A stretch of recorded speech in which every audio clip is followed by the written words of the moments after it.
अक्सर लोग पूछते हैं कि आखिर चंद्रशेखर आजाद के साथ रावण आपके नाम से क्यों जुड़ा हुआ है। बड़ी क्यूरियोसिटी लोगों को होती है, तो अगर इसके पीछे की वजह आप बता पाए। तो मैंने तो कई बार बताया कि ये मीडिया के साथियों ने दिया है, और मैं तो इस नाम से या किसी भी नाम को इस तरह देखता हूं कि व्यक्ति के काम से उसकी पहचान होती है। नाम में क्या रखा है, नाम तो जब आदमी पैदा होता है उसे अपना पता भी नहीं होता तभी उसको नाम मिल जाता है। तो कोशिश ये कर रहा हूं कि काम से अपनी पहचान बनाऊं और वो पहचान लंबे समय तक बनी रहे। आपने कहा पहचान बनाऊं, लेकिन अभी भी आपकी एक पहचान है, तो आप पहचान बनाने की तरफ बढ़ तो चुके हैं। चर्चाएं आपकी खूब होती हैं, बातें आपकी खूब होती हैं, और आप भी काउंटर करने में पीछे नहीं होते।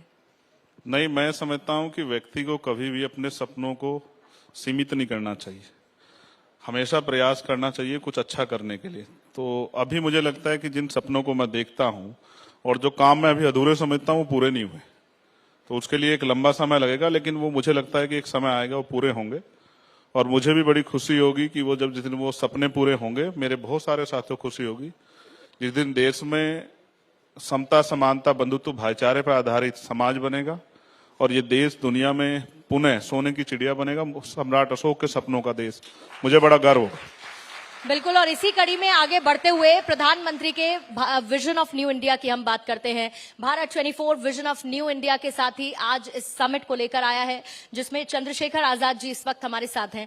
बहरहाल सपने आपके पूरे हों, जो आप करना चाहते हैं वो पूरे हों, इस बात की आशा हम करते हैं। लेकिन कुछ राजनीति से जुड़े सवालों के साथ मैं इस सेशन की शुरुआत करूंगी आपके साथ, क्योंकि 2023 में विधानसभा चुनाव होने हैं 5 राज्यों, फिर उसके बाद 2024 की घड़ी है। अब इसमें बड़ा डेवलपमेंट ये हुआ है कि विपक्षी महागठबंधन बनकर तैयार है, जिसका नाम है INDIA, इंडिया वर्सेस एनडीए की स्थिति में इंडिया की मजबूती और मौजूदगी को चंद्रशेखर आजाद कैसे देखते हैं? देखिए, मैं अपनी पार्टी का एक कार्यकर्ता हूं, मैं अपनी पार्टी के विषय में तो बता सकता हूं जी।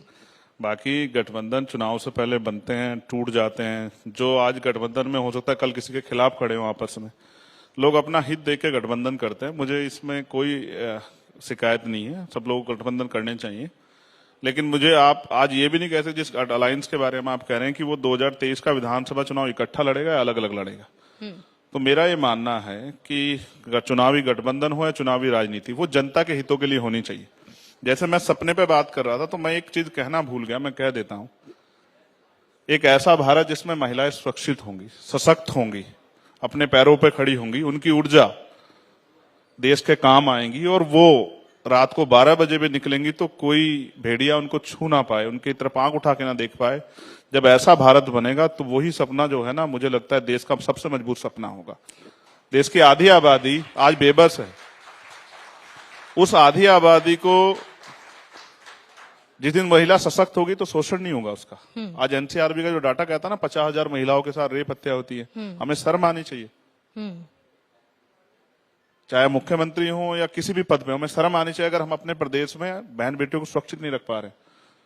तो इसलिए मैं कह रहा हूं कि चुनाव अलायंस हो, चुनाव के बाद अलायंस हो, लेकिन सबका विजन देश की तरक्की और देश में जो वर्ग हाशिए पे उनको ऊपर उठाने का काम होना चाहिए। अगर शरीर का एक हिस्सा कमजोर हो जाता है तो उसको मजबूत नहीं कहते हैं, उसको विकलांग कहते हैं। आज देश विकलांगता की तरफ है, क्योंकि जब प्राइम मिनिस्टर ये कहते हैं कि देश में 80 करोड़ लोगों को हमने सस्ता राशन दिया, तो ये स्पष्ट होता है कि हमारे देश में आज भी ऐसे हालात है कि 80 करोड़ लोग सस्ता राशन लेने के लिए मजबूर हैं। ये तरक्की की बात नहीं है, ये हमारी जो है, इससे हमारी तरक्की नहीं, इससे हमारी वाहवाही नहीं होगी, इससे हमारे ऊपर ये बदनामी आएगी कि आज भी 80 करोड़ लोग अपने पैरों पर नहीं खड़े हुए हैं देश में।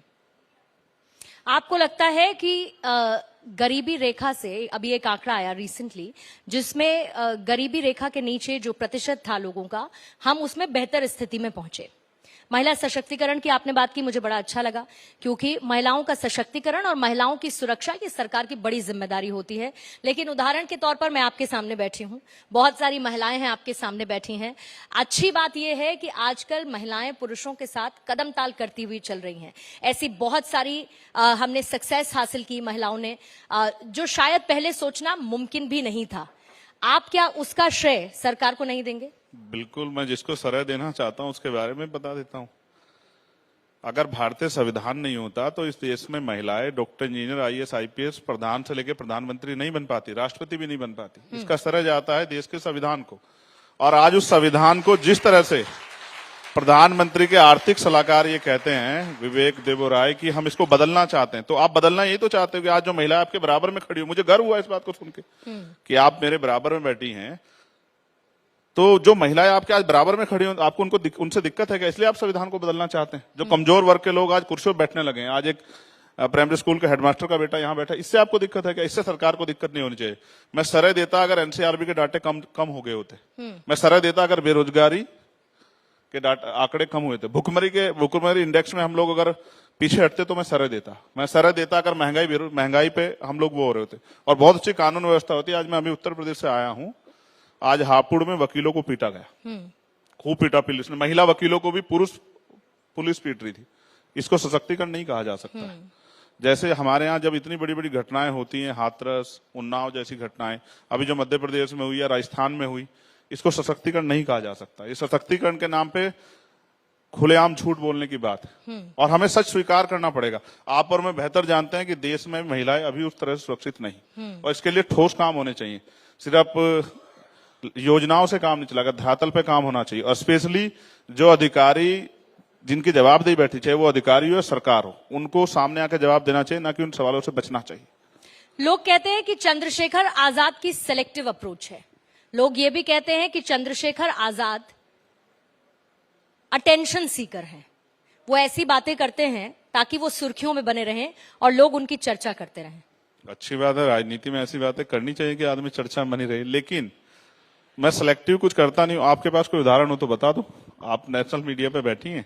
नहीं, मैंने तो लोगों के परसेप्शन की बात की। अच्छा, मैं एक गाना सुनता है, कुछ तो लोग कहेंगे, लोगों का काम है कहना। हाँ। छोड़ो बेकार की बातों में, कहीं बीच ना जाए रहना। तो मेरा ये मानना है कि लोग अगर नहीं कहेंगे तो कैसे चलेगा। लोकतंत्र का तो नाम ही है ना कि भाई लोकतंत्र में पक्ष भी होगा, विपक्ष भी होगा, तर्क भी होगा, सवाल भी होंगे, जवाब भी होंगे।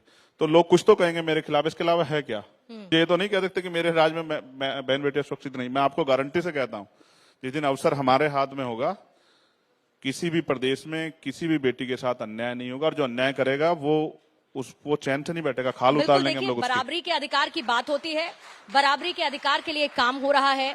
एक विजन ऑफ न्यू इंडिया की बात करते हैं, और जो गाना जो लाइंस आपने यूज की, उसके आगे की ही लाइन है कुछ बदलते अंदाज में, और वो ये कहते हैं कि बदनाम ही सही नाम तो होगा।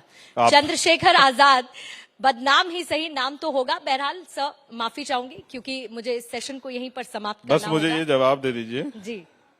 आप किसी ऐसे आदमी के लिए कहते जो कुछ बुरा काम करता कि बदनाम होता तो समझ आता। अगर इस देश में बहन बेटियों की रक्षा की बात करना, उनको सशक्त करने की बात बदनामी है, तो मैं इस बदनामी को स्वीकार कर लूंगा। अगर कमजोरों की आवाज उठाना बदनामी है तो मैं इसको स्वीकार कर लूंगा।